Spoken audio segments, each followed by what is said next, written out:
Esse vídeo mostra a definição, cálculo e limitações da taxa interna de retorno como indicador para avaliação de investimentos. Para definir a taxa interna de retorno, nós precisamos partir da expressão que define o valor presente líquido de um fluxo de caixa, F0, F1, F2, até Fn, considerando uma taxa de desconto J.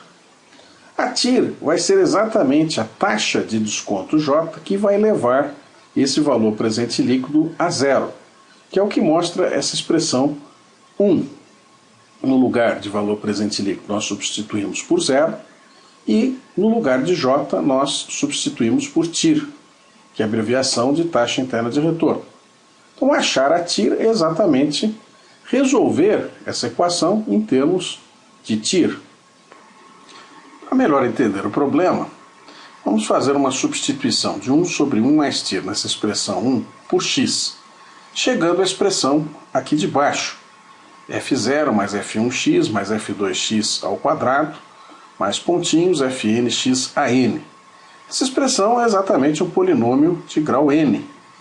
E o que nós queremos, no fundo, é encontrar o valor de x que faz essa expressão ficar igual a zero, que é uma das raízes de um polinômio de grau n.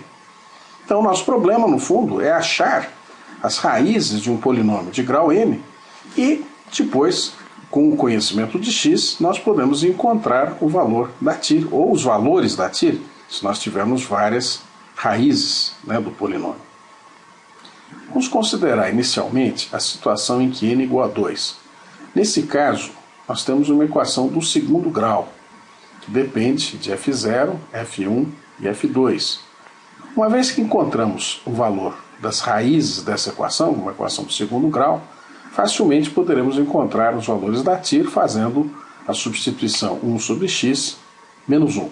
Para encontrarmos as raízes, podemos considerar os resultados da fórmula de Bhaskara, que nesse caso será definida exatamente a partir dos valores de F0, F1 e F2. Para conhecermos os casos existentes, precisamos examinar o valor do delta. Quando o delta for maior que zero, vamos ter duas raízes reais.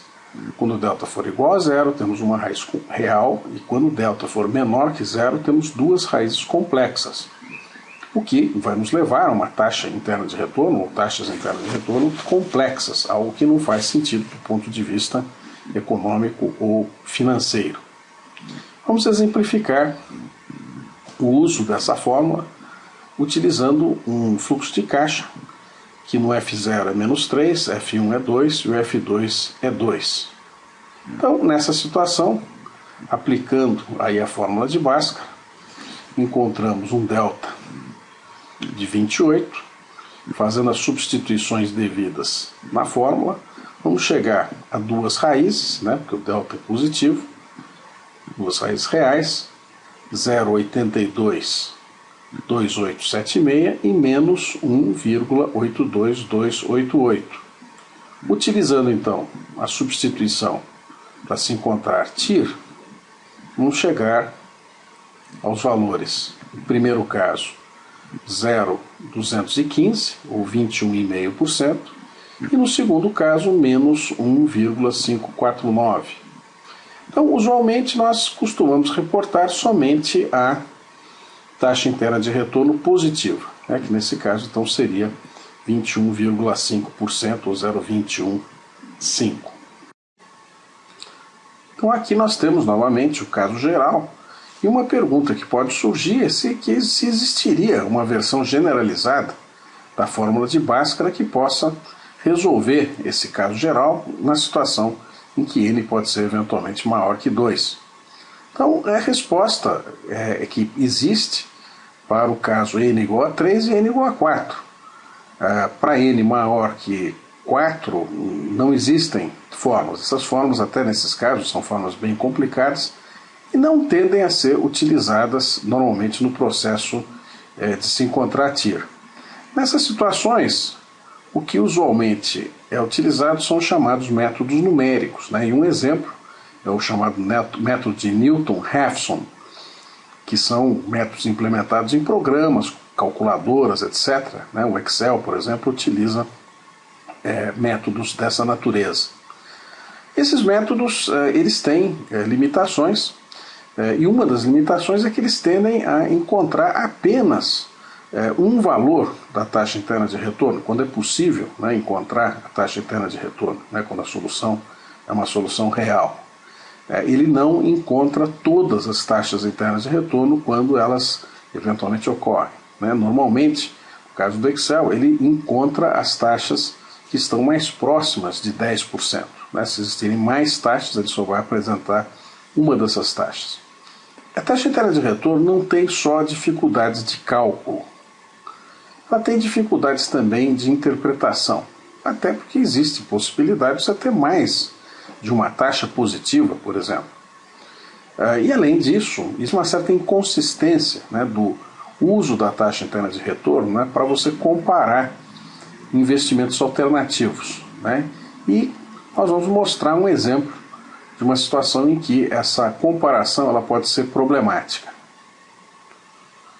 Então temos aqui um gráfico, né, que mostra a curva do valor presente, né, para dois investimentos. Então aqui no eixo Y temos o valor presente, no eixo X a taxa de desconto. A linha em azul corresponde ao investimento 2, a linha em vermelho corresponde ao investimento 1, né, no caso o valor presente em função da taxa de juros. Os pontos em que as linhas elas cruzam o eixo X, exatamente são os pontos em que o valor presente é igual a zero nos dois casos, eles definem exatamente a taxa interna de retorno em cada uma das situações, né? Porque exatamente é o valor da taxa de desconto que vai levar o valor presente a zero. E uma análise mais superficial poderia sugerir que, pelo fato da taxa interna de retorno do investimento 1 ser maior do que a taxa interna de retorno do investimento 2, que esse investimento 1 ele seria sempre melhor, né, do que o investimento 2. Isso de fato não vai ocorrer, né? Então, essa linha tracejada ele mostra exatamente o valor, né, da taxa que faz o valor presente ser igual, né, nas duas curvas. Então, à esquerda vai ocorrer que o valor presente do investimento 2 vai ser maior do que o valor presente do investimento 1, o que realmente permitiria a conclusão que nessa situação, né, taxas de desconto abaixo, né, ou à esquerda da linha tracejada, vão sugerir que se escolha o investimento 2 como o investimento mais interessante.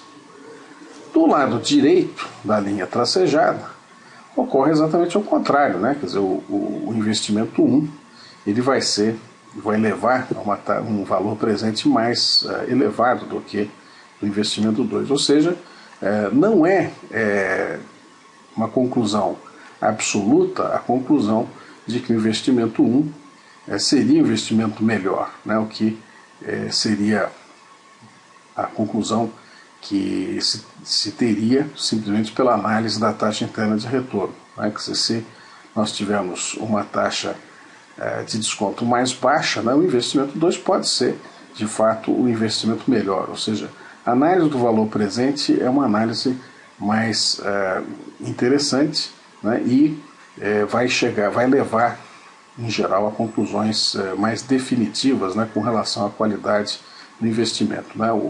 A taxa interna de retorno ela pode realmente levar a conclusões incorretas.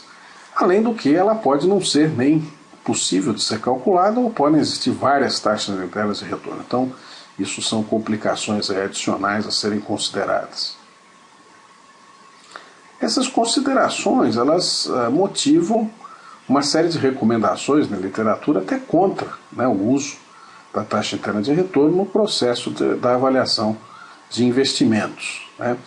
E o que seria de fato mais recomendável seriam alternativas como o valor presente líquido e mesmo um outro conceito que se chama taxa interna de retorno modificada, que é um conceito desenvolvido ao longo dos últimos 20 anos, né, que visa substituir a taxa interna de retorno naquilo que ela normalmente é utilizada. Ele é mais fácil de ser calculado, não tem as dificuldades que nós vimos aí para a taxa interna de retorno, mas infelizmente ele ainda não é tão conhecido, né, como indicador, e muita gente pode não entender muito bem o significado dele. Então, por isso, no fundo, o valor presente líquido ainda continua sendo, né, o indicador mais importante aí para avaliação de investimentos.